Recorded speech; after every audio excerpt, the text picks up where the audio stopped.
While I was going through my late mother's things, I found an old, discontinued phone tucked away in the back of a drawer. It was the same one I'd used back in my senior year of high school.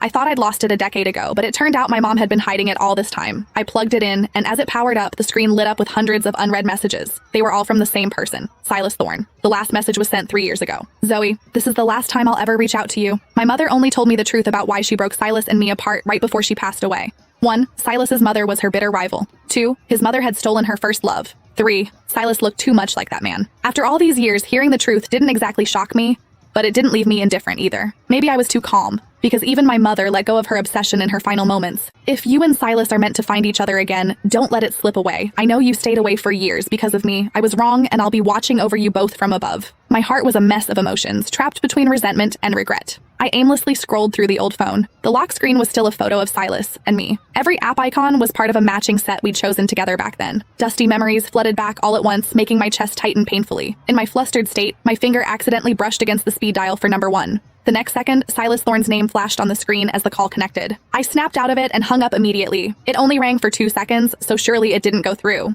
My fingertips went numb, and my heart hammered against my ribs.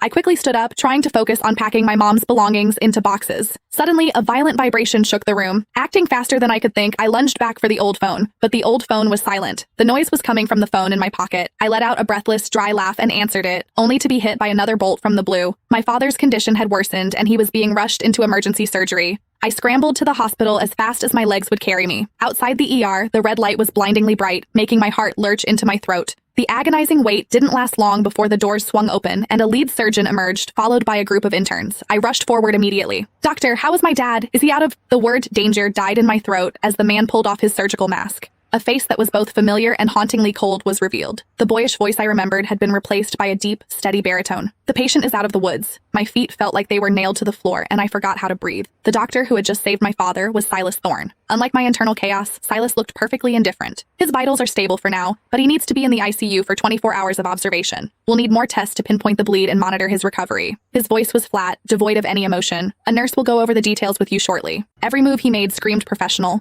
Once upon a time, we'd made a pact to go to med school together and save lives, but I had broken that promise and chose to study photography instead. He finished speaking and began to walk past me. "Silas." I couldn't help it. I whispered the name I'd screamed in my heart 1,000 times over the years. He stopped and turned slowly, his distant gaze landing on me. "Is there something else?" I opened my mouth, wanting to explain everything that happened back then. But my eyes fell on a faint smudge of lipstick on his collar, and the words choked in my throat. I lowered my gaze and shook my head. "Nothing, thank you for saving my dad." The silence between us was suffocating and stiff. Finally, Silas spoke coldly. "Why did you call me earlier? Did you need something?" My head snapped up.